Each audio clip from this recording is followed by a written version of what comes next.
Well, welcome everyone to this Kingdom Finance Revolution live session for Friday, the 20th of March, 2026. Today we're going to talk about the Donroe Doctrine. And really the question underneath that, what is that Donroe Doctrine? And the subtext is Israel dragging America into war, or are we watching a larger strategic realignment? So we're going to take a bit of a helicopter view of global events. We've had some scripture-heavy sessions in previous weeks. This one's really taking a look at things and saying, well, what's the wisdom? What's going on? What can we see? What does it all mean? Hopefully it brings some clarity for you. But it does tie into our last few sessions on Israel and anti-Semitism and some of the things that are happening, because there's a new line out now with the Iran actions that are going on, and this is spreading across the sort of broadly anti-Israel right and left, but we're going to look at both of them quickly. And that is the statement that Israel doesn't just have its own interests, but somehow it's orchestrating events. There's a meme out of Trump on a leash with Netanyahu pulling the chain, this kind of thing. So it's not a claim that Israel has its own interests, that it has its own agenda, that it's lobbying Washington as its main support. The claim is stronger. It's that Trump is a puppet of Netanyahu, that America is being dragged into Israel's war, that the United States is being made to fight for Jews. We saw some kind of ex-service member being ejected from the American Senate forcibly because he was saying we shouldn't be fighting for Jews. So there's this kind of dynamic going on that America is not acting in American interest. It's not America first anymore, but it's an instrument of Jewish power. So we had a recent case with Joe Kent, who resigned and then went on Tucker Carlson. Because some of his statements are interesting because he's broadly in that anti-Israel skeptic cluster. This is not our war. This is Israel war.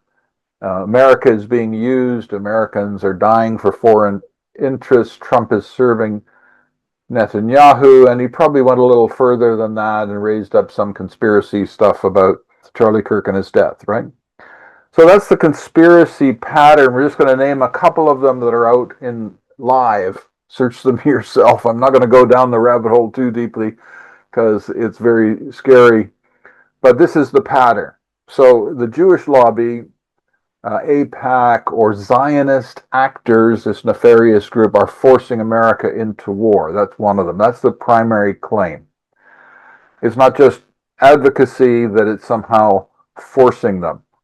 Hence, did Trump really know this? Did Trump really know that? What did he decide? Right? Claim two is that Israel will stage or exploit some kind of false flag attack to keep America in the war. And we saw that before when people were alleging that Israel had really done October 7th itself, which is, flying in the face of every common sense view that anybody would have, particularly given that October 7th Gaza invasion into Israel was probably the most widely documented atrocity, war crime in the history of mankind.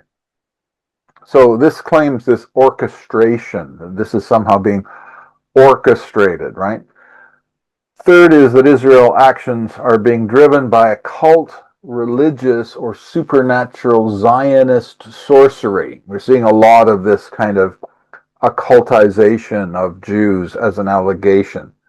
They're being recast as a mythic force, and this halakhic law and this Talmudic law is being out there as some kind of demon force that is, bewitching well-meaning Americans. And of course, the standard claim four is that Jews are as a whole to blame, which is this collective scapegoating, everything to do with war, instability, everything to do with elite manipulation. What about Epstein? All this stuff is collective blame. This whole geopolitical conflict is being reduced in this thread to the fact that the Jews did this, right? And if there is a Jew involved in some of these bad things, it's always prefaced by saying, well, isn't he a Jew? So we have this kind of corruption of judgment complex theater going on. And I want to just drill through some of that and try and give an understanding of what's going on. So first, let's look at this America First and the intellectual left versions of this claim. And I'm going to talk about Megyn Kelly here. I'm not saying she's an anti-Semite, but there may be rhetoric there that is being perceived as being so. And that's where she says it's clearly Israel's war. So she's coming at it, I believe, and I've listened to what she said, from very much an America first, America only perspective. We've got our own border issues. We've got our big issues here. What do we care about Ukraine? What do we care about Iran, right? So she's not coming at it from the Jews run America framework that many of the crazy people are coming at it from. She's coming at it from this concept that alliance can become capture, that influence can become domination. Strategic alignments becomes proof that America is not really acting as America. It's not really acting as it should. So that's the kind of the Megyn Kelly approach to it.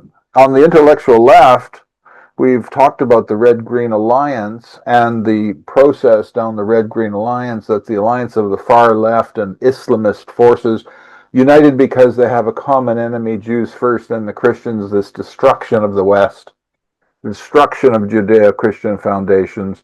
And in previous session, we reminded people that the IRA in Ireland used to train with the PLO, I believe, in Libya, in terms of how to do their terrorist action. So there's this kind of alignment in history, even though if you put these people together in the room, they would become blood enemies almost immediately. The intellectual left is really coming at it from this statement that the leaders are captured by this Zionist cause. That's the Red-Green Alliance. And we saw that in the Gaza test.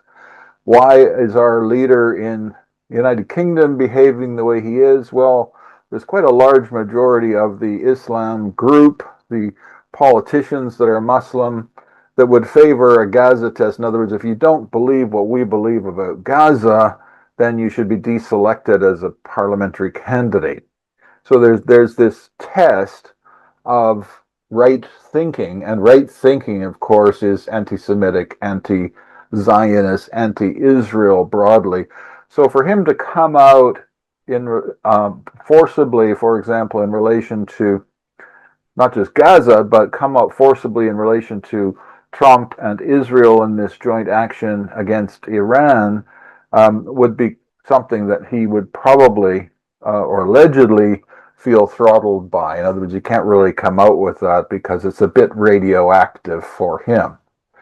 So whenever you step into this space where Israel is engaged, it becomes politically radioactive for those that feel they have to appease a base that is radically anti-Semitic or anti-Israel. So the point of this lead-in is to say that of course, not every critic of this war, this action is anti-Semitic. You know, I gave the example of Megyn Kelly, who's probably radically America first. But I do think that you can see this thread everywhere.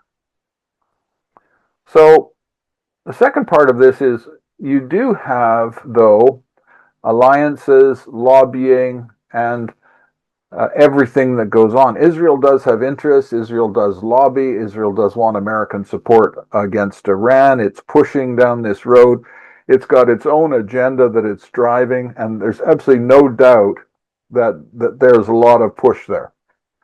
There's a lot of push there. And you saw that with Biden. You saw that with Obama. The Israelis wanted to do things that the Israelis, I believe, the record would show, wanted to bomb Iran under Obama, and Obama thwarted that action. So there's always been this pressure to do something. But none of that pressure proves control. Even in the midst of this action, we see the event that the Israelis bombed some oil infrastructure, and Trump got on the phone and told Netanyahu not to do that anymore, that they were only bombing military kind of infrastructure, the ability of the state to push forward. And I'll explain why I think that is and why other people are saying that's the reason why it is. But you can see that the interests of Israel, therefore, and the interests of the United States are not perfectly aligned. And we'll talk a little bit about that in a while. But they are aligned at this moment for certain purposes. And that's what we're seeing happen in front of us right now. And, this has happened in the past.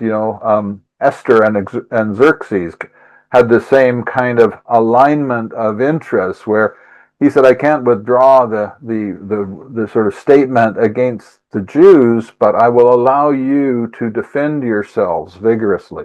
And that's kind of what Trump has done. He's sitting in the role and he's opened the door for them, if you will, to defend themselves vigorously. I listened to one Israeli ex-general or certainly serious commentator stating that they had a window until Trump was finished with his agenda. They had a window to do as much as they could with their agenda, which includes Hezbollah and other actions that we're seeing happening now. So alignment of interest, lobbying, influence, pushing, none of that proves control.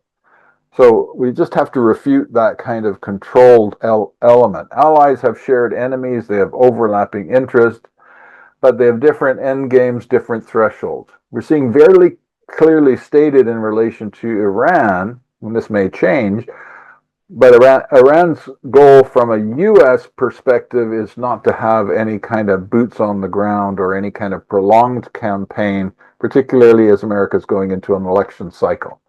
So this is going to be kind of like the 12-day war. This might be a bit longer. It's going to be getting to where they can go. And what are they trying to do?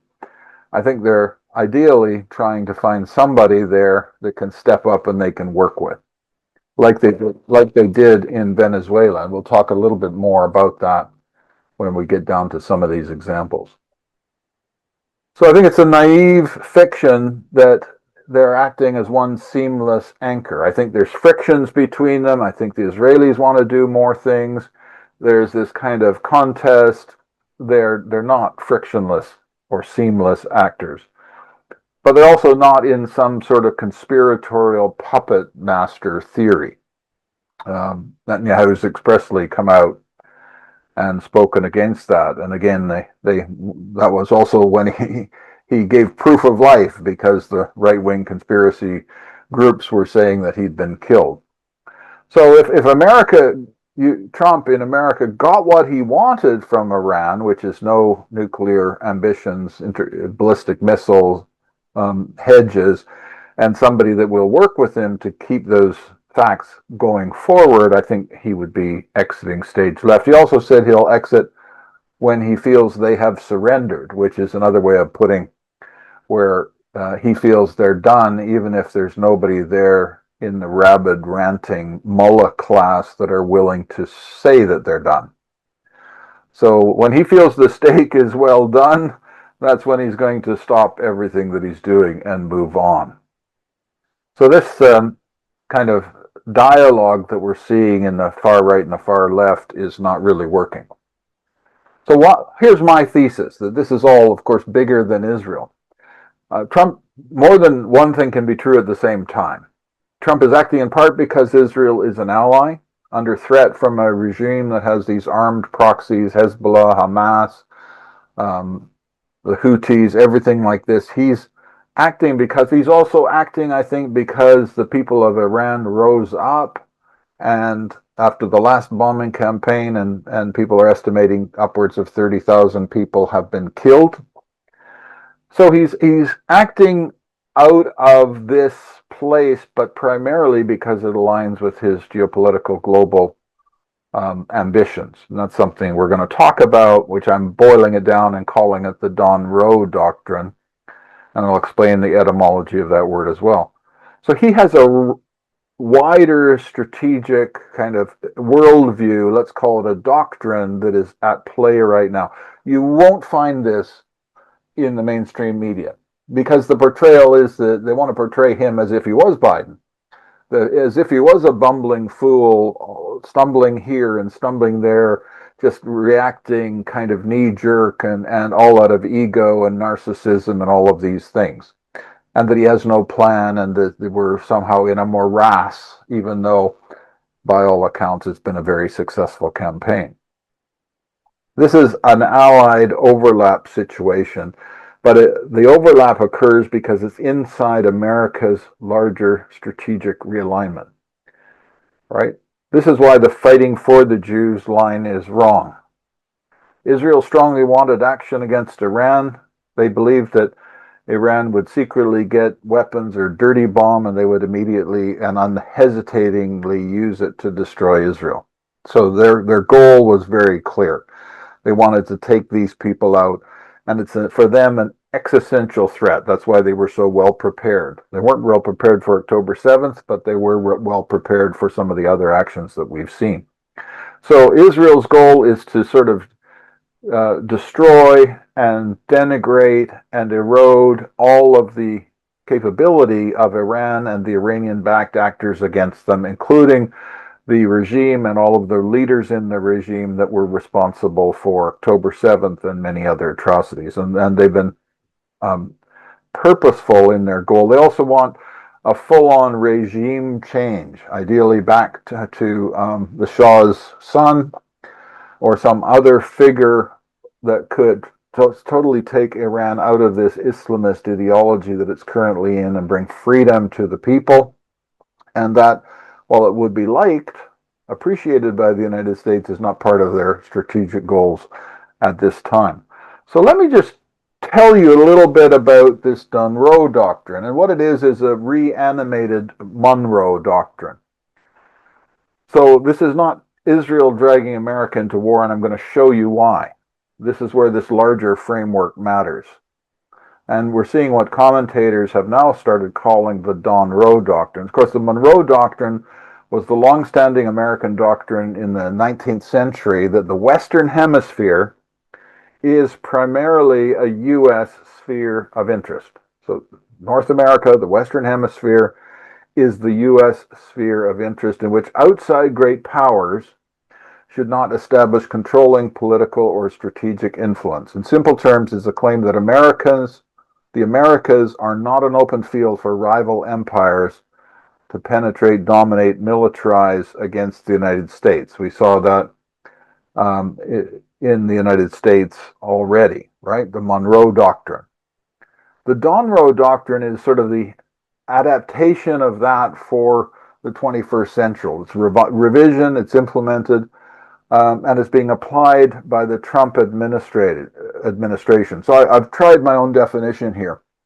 A reanimated Monroe Doctrine fused with America first, hard realism, supply chain security, China rivalry, burden sharing to allies, and a rejection of the old post-Cold War assumption that the United States must manage every problem everywhere under a universal liberal order, or what we've called the post-war liberal rules-based order. So let me hit those things again. Hard realism, what's really going on?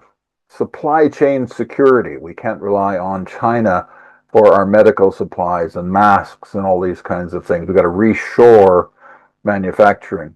China rivalry, we've got to fight the Belt and Road Initiative and all the other things that China is doing globally. Burden sharing to allies, you can't keep taking advantage of us.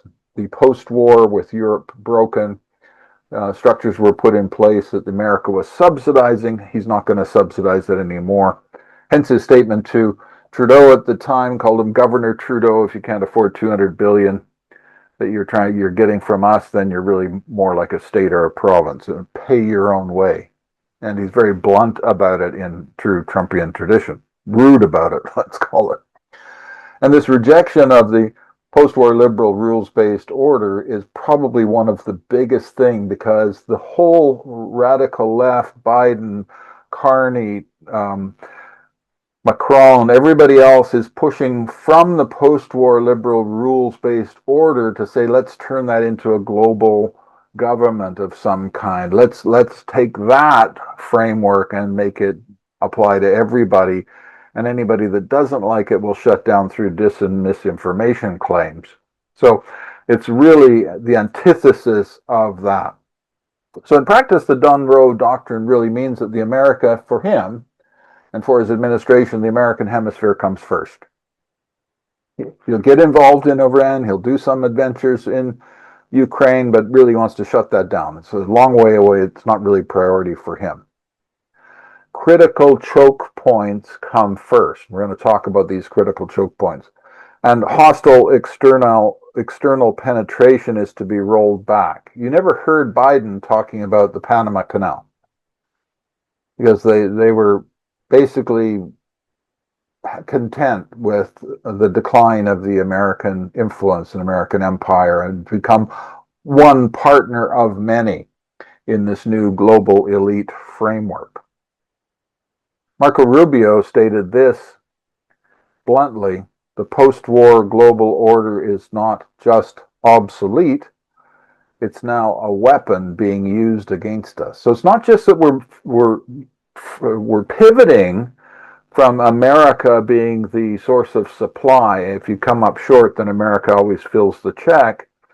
It's not just that. It's saying that this is a weapon being used against us. And we see that weaponization in the culture wars, in some of the global initiatives, the Build Back Better and all of these things that we've spoken about before. He calls this a weapon being used against us. Us, of course, meaning the United States, and more broadly, national identity, even if it isn't American. So I think this line really matters. It's a statement the old orders are finished. It's not merely a foreign policy adjustment. It's not some tweak. This is a fundamental shift in this whole mindset. It's a repudiation of this post-war liberal rules-based order, or the world as we've known it since the Cold War. And what had happened is this post-war liberal rules-based order had morphed into principles behind the European Union, principles behind all of these other things moving forward. So the U.S. national security strategy takes this hemispheric view, right? It's saying that the U.S. is going to reassert and reinforce this doctrine in the Western Hemisphere to restore American preeminence and deny extra hemispheric competitors. Who is an extra hemispheric competitor? That would be China, and that would be these are neo-communist networks that we're seeing. So once you understand this principle, you'll start to understand what's going on. Tariffs, what do tariffs do? Tariffs start to address the outward flow of trade imbalances from the U.S. These were initially in place and loose because it's U.S. supporting the rebuilding of post-war economies and things like that. Trump's saying, don't really care. We're going to capture this money back. So it goes from tariffs. The tariffs are designed to do what? To rebase industry. AI coming back to the United States. Industries coming back. Incentives for plants. Tax incentives to write them off. You see this thread through everything that they're doing in what they're talking about. The remobilization of energy, which is the drill baby drill policy, is designed to what? To allow the fuel to be in place to make this happen, because that has to build a resurgence of the United States. The immigration, we're not the bucket for everybody to come to. We got to re-migrate 20 million people, supposedly. Why? To preserve our working base, to allow Americans to flourish, because that's our identity. We don't need to have people coming in from Africa and everywhere else into the United States on the way that has being done. It also gives you some understanding of some of the events that have happened. Why Panama matters, why Venezuela matters, why Greenland matters, why NATO pressure matters, why Iran matters, and coming to a theater near you soon, why Cuba matters. So let's deal with this quickly, and we'll use Panama, something you may have already forgotten about, as a first case of what's going on. Panama matters. Panama Canal controlled logistics, leverage, maritime access, and it was a test case for China trying to deepen strategic footholds in the American hemisphere. And what alarmed Washington was not merely the canal, but the wider pattern. Panama had joined China's Belt and Road Initiative, which allegedly includes leaders being subverted and corrupted, if allegedly all things happening, but basically switching some sort of diplomatic recognition of where the center of gravity was from Washington to Beijing. Right? It changed the diplomatic recognition of Panama from Taiwan to Beijing, so they got a concession there. And Chinese influence in Panama was increasingly seen in Washington as not just ordinary commerce, but strategic penetration under the Belt and Road alignment. China's state-backed infrastructure activity, you see that all over Africa. Chinese-linked commercial positions near the canal, broader pattern of leverage building around this critical artery. A takeover by China of asset that was built by the United States of America. So very early on in this administration, Rubio, the Secretary of State, went in hard and early. Right? One of the things he said was it was a hostile great power building adjacency to one of the most important transit choke points in the hemisphere. So Trump's own language, if you look it up again, he spoke as though the canal had slipped into hostile or enemy hands. And he spoke openly that they were going to force a reversal. He said, we'll take it back, we'll take it over, we'll do whatever. And there was people flying in, Rubio and the Secretary of War, to make their point that they weren't joking. So there was an issue of the strategic ecosystem around the canal, and that China would not be tolerated there. What was the result? Well, guess what? There wasn't an invasion, although I think there would have been. The result was this coercive rollback of the total Chinese position. Panama moved away from Belt and Road. The Chinese linked leverage around the canal infrastructure was eliminated. This strategic rewiring at every level took place in Washington's favor. So that's a clean example of the Donroe case study. They identified strategic penetration by China. They escalated it rhetoric in terms of wild rhetoric. Trump's good at this wild rhetoric. They applied diplomatic and political pressure. Secretary of War also went for a visit. They forced through this local realignment, and they achieved a rollback without invasion. But make no mistake, there would have been an invasion. So it's not about sentimentality or anything else. This is pure coercive power against what they saw as outsiders' clear coercive power. So that was the test case. And that was successful.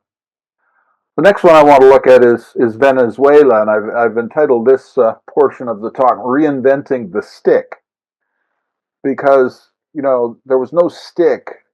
If you think about the carrot and the stick, there was no stick under Biden, there was no stick under Obama, but Trump has reinvented the stick. And that's why Venezuela matters, because I think this would be a pattern of, and certainly this is something Trump would see as a pattern for success, so it has impact on how you view what's going on in Iran. So Venezuela is not a morality play about democracy. And if you look at the Trump and Rubio framework, it was presented as a hostile regime complex not inside the United States, but in the United States hemisphere. They called it a narco state, a criminalized dictatorship, a security threat to the United States, and a platform for rival powers and aligned anti-American actors. I'm going to give you some quotes on these. Rubio said that Maduro had to be removed because Venezuela had become a base of operations for U.S. adversaries, including China, Russia, and Iran, and because its ties to traffickers, destabilizing actors were affecting the hemisphere. So this is also where Cuba briefly comes into the picture. We'll talk about it later. But Secretary Rubio said that Venezuela's biggest problem was it had to declare independence from Cuba. He said that Cuba had effectively colonized Venezuela from a security standpoint, and many of the security forces and combatants were Cuban. So in the U.S. administration's view, Venezuela is not just a leftist failure. It had that character as well, this leftist failure, communism failures, this poster child of failed communist dictatorships. It was part of this wider anti-American security architecture in this hemisphere, with Cuban penetration, Chinese influence. The Iranians were there, Hezbollah was training there. They had drug networks, gang spillover, and they were allegedly involved in election interference in terms of some of the coding that was done. So when the White House got involved, it even became harder. They described the system as a hybrid criminal state tied to the Cartel de los Soles and Tren de Agra. And this was kind of formal administration doctrine.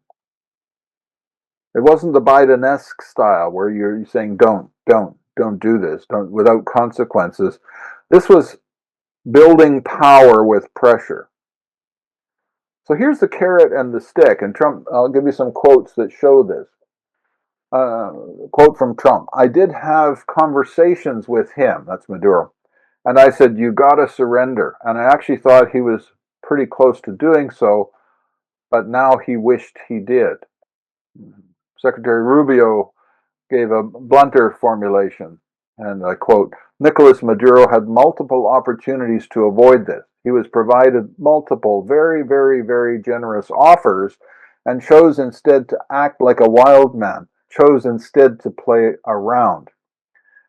Then he put the contrast in personal terms. He could have been living somewhere else right now, very happy, but instead he wanted to play big boy.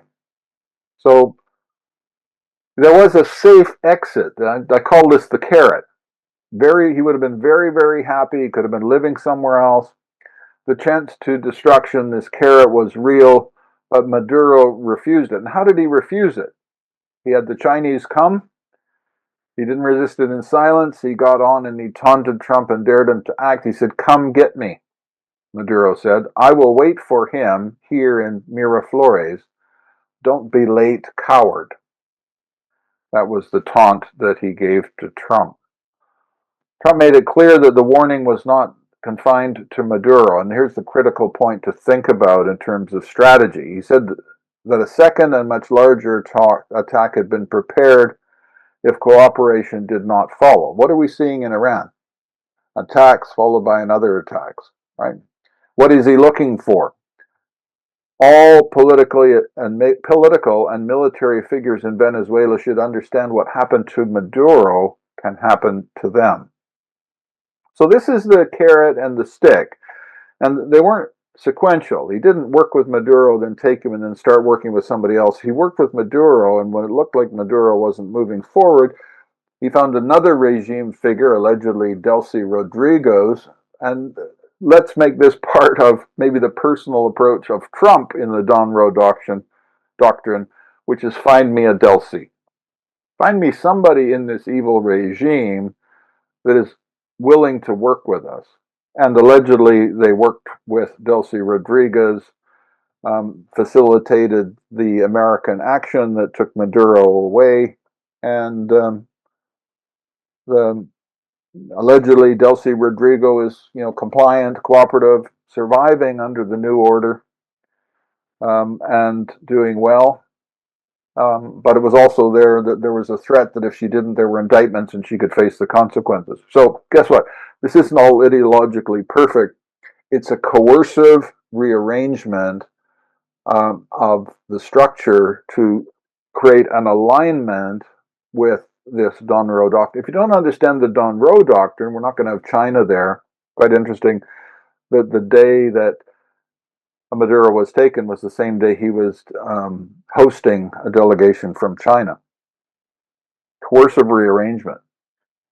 Not annexation. He's not trying to build democracy like they did in Iraq or anything else. He's not trying for that kind of regime change or anything else. It's about coercive rearrangement. It's regime decapitation followed by a managed reentry. And that's happening. Oil revenues are moving through channels now that Washington can supervise. The economic machinery has been reopened on America's terms.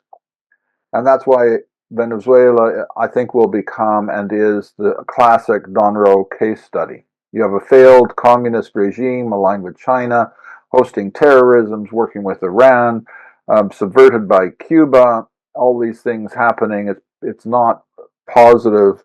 And here he went in and changed it. Guess what? He hasn't come back yet with new election dates. I mean, I think those things may happen, but it's a case of reasserting hemispheric dominance.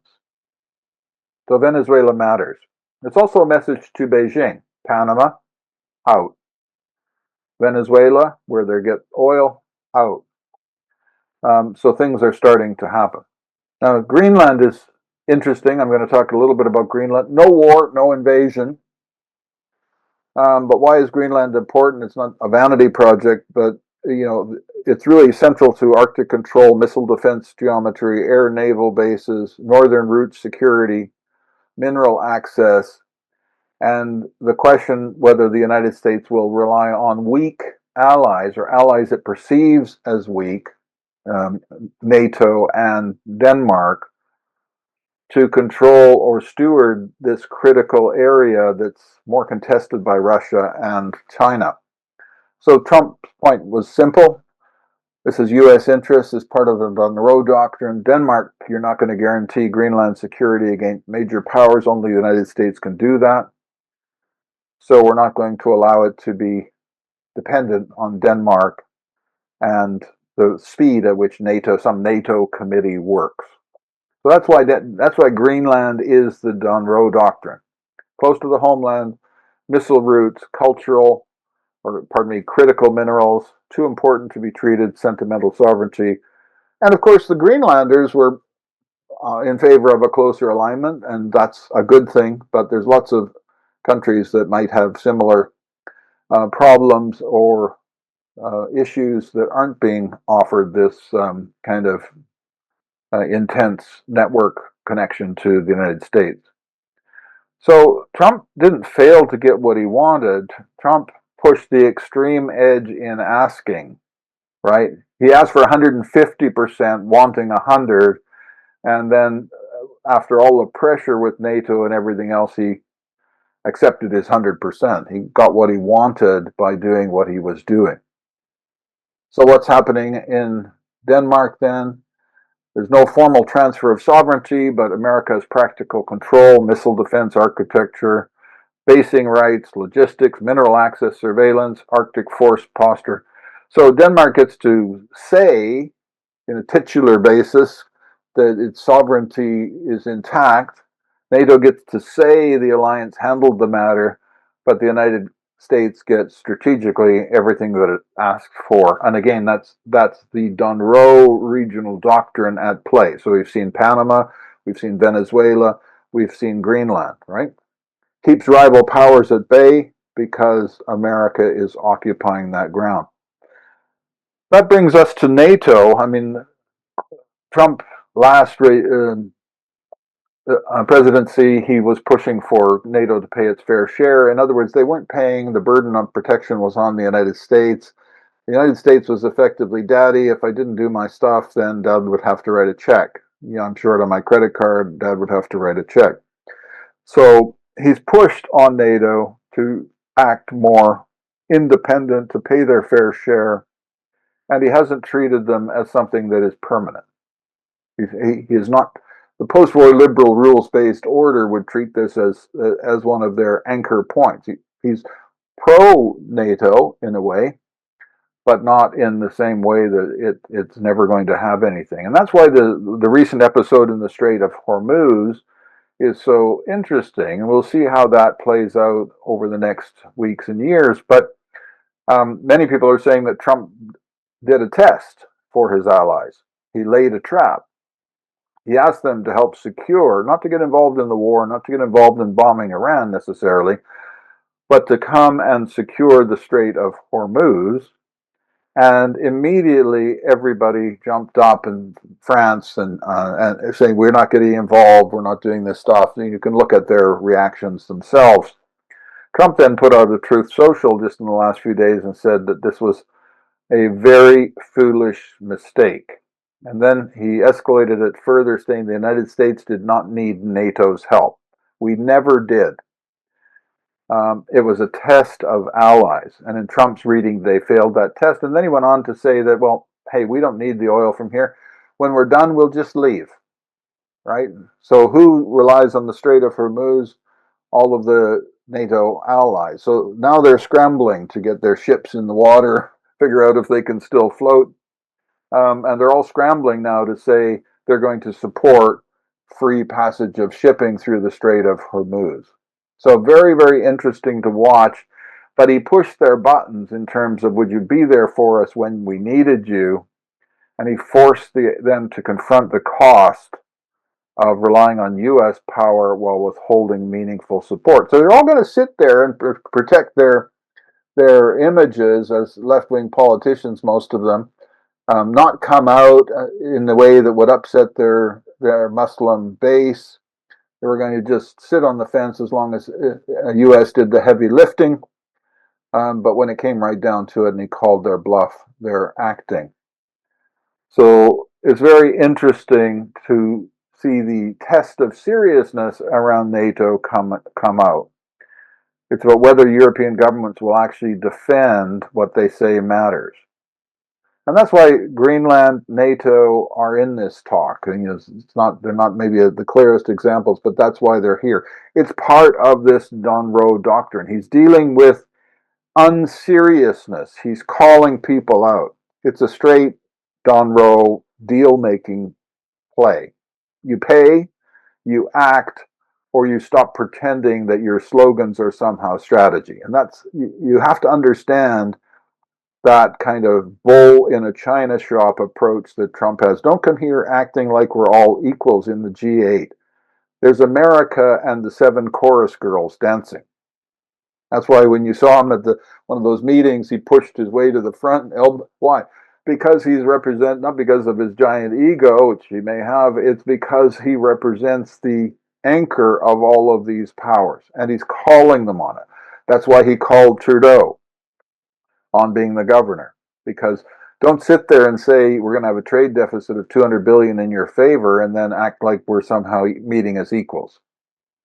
If you need the $200 billion from the United States, then why don't you become a state and we'll call you Governor Trudeau? Rude, obnoxious, but he stops pretending that some kind of slogans are workable things. So now we get to Iran. And this is what we're watching on our screens now. And Iran is not the whole doctrine people think it is. It's just one part, one theater inside that doctrine, right? And I'm going to draw this thread here first. I'll tell you the answer first. One of the think tank gurus made a statement that China is much less likely to take overt action against Taiwan after Venezuela, and certainly now after Iran. Why? Because much of the oil that China needs comes through that Strait of Hormuz from Iran, and that's where all the U.S. ships are sitting. So all of these actions, Panama weakens Chinese influence, Venezuela, the oil, and now Iran, all of these things have the desired effect of lessening the power of a regional adversary, while at the same time saying, hey, I have a great relationship with China and Xi is a wonderful guy, and all these things that you hear him say. So you see Iran and Israel and you think you found something. These anti-Semitic people, they think that Israel's running the whole thing, and what you really found is an alignment of interest for a season of time. It isn't that America is serving Israel, but you're seeing one theater in a larger doctrine. And that's the fact I said earlier, more than one thing can be true at the same time. it does also settle the deeper question of who's in charge. Trump's conduct is clearly saying that the answer is Washington. Remember, he stopped Israel from hitting oil infrastructure. He's willing to back force, but only for his own aims. He may want to take over the Karg Island oil facilities to further put a throttle hold on the regime, because basically they haven't found one sane person in the regime yet. They haven't found their Venezuelan collaborator that will work with them. So their Delcy has not yet emerged, and Trump is calling for them all the time. So let's assume that there was a Delcy that stepped forward, some general that says, I'm going to be your Venezuela Delcy. I'm going to, we're not going to give up our aims for this global domination. We're going to do this stuff. Well, Trump would likely work with that person, even if it wasn't to Israel's liking. So the local theater has its own rationale, its own players and everything else, but the action that Trump has taken has dramatically narrowed China's flexibility. And that's where this global doctrine becomes visible. Now, one thing I'd have to say here, that there's a danger to all of these things, because once the bullets start flying or the bombs start flying, then you have the potential for things to happen that are unintended, for parties to do something you hadn't planned. So that's why the shift from diplomatic action to kinetic action is always fraught with concerns and dangers. So we can't be naive about it and just be triumphal and say, oh, this is working really well, USA, USA, USA. We have to look at it soberly. But at least we can now understand why this is going on. And it's not because somehow Trump is being led around or deceived by Netanyahu. This is part of a much bigger global doctrine. And what did you hear Trump saying yesterday and the day before? Cuba, Cuba, Cuba, Cuba, Cuba. Why is he saying Cuba? Because he's following a plan of action. Panama, Venezuela, Greenland, push NATO back as we do it, Iran, and now Cuba. Cuba's under great pressure because it was getting its oil and wealth from Venezuela, and it was providing the security infrastructure. So this communist outpost is still tied to this hemispheric anti-American network. America hasn't forgotten. So Cuba is kind of linked, this Cuba-Venezuela colonization security apparatus. And so the narrative we're hearing right now is Cuba's on its last leg. The regime is failing. We're talking to people there. Trump, I think the phrase he uses is Trump's I'm going to be the one to take Cuba. And then the question was, what does take mean? I think he meant broadly deal with it. So you are now on to the Cuba phase. So expect to see that on a screen near you very soon. If you want to check out what Rubio and Trump have been saying about Cuba, you can Google those statements yourself. So Venezuela was broken first. Cuba's next in line. What is he doing? He's doing the Donroe Doctrine. He's going and undoing all of these geopolitical, mainly regional geopolitical events that have been thwarting everything that's going on. The axis between Russia, Iran, Venezuela, and China has been materially damaged without any overt attacks on China. So this takes us back, I think, to this kind of moral failure that we're seeing. I mean, the left is always wrong on this, but the right-wing kind of people talking about the Jews and fighting for the Jews and this anti-Semitic network, that's dishonest, right? It's this leap from reality of the Donroe Doctrine to some ethnicized control theory that America fights because the Jews command it. And that's not realistic. That's really misattribution. So I think if you're saying the Jews run America, you're entering into the slander territory and crazy land territory. So what's the bigger reading of the hour, I think, spiritually? When Issachar, who had understanding of the times to know what Israel ought to do, there's got to be an understanding of the times. Jesus said about being wise as serpents, wise as serpents. We have to understand what's going on and be wise, right? And I would be remiss if I didn't say that the other side of all of this is a demonic spirit rising up of Trump derangement syndrome, that whatever he says, whatever he's doing, has to have the most negative interpretation possible. So, whatever your views may be about the doctrine of the Donroe Doctrine, it's clear that there is a doctrine. The mainstream media, the Democrats, the people in Europe that are saying Trump's just lashing around, staggering as a drunken sailor, wanting to attack whoever he is, all this kind of stuff completely misses the point. It's best articulated by Marco Rubio in the various talks that he's given. I would encourage people to go onto YouTube and watch some of his recent political talks where he lays out the current American doctrine. It's clear, it's plain. You may not like Trump, you may think everything he does is crazy, but you can't say that there isn't a doctrine or a plan. There is a plan. There is a plan. What is it again? It drives the approach to tariffs. We're going to even the playing field. We've been taken advantage of for too long. That's the end of the post-war liberal rules-based order funded by the United States. Reshoring of industry. We're not going to outsource to China and elsewhere all of our manufacturing. There's certainly starting with critical manufacturing. What is that? Rare earth magnets, steel, all of these things that we're seeing Trump work on. Chips manufacturing. He's announced trillions of dollars of deals in chip manufacturing. Why? Reshoring of critical industry, saying the United States is going to be the leading country when it comes to crypto and AI. Well, what did Elon Musk say this last week? Reported, I listened to him talking about it. He said that the countries that move forward with AI will see a 10 times increase in their GDP. 10 times increase in their GDP. Remigration is part of this. We got to get people in that can do work.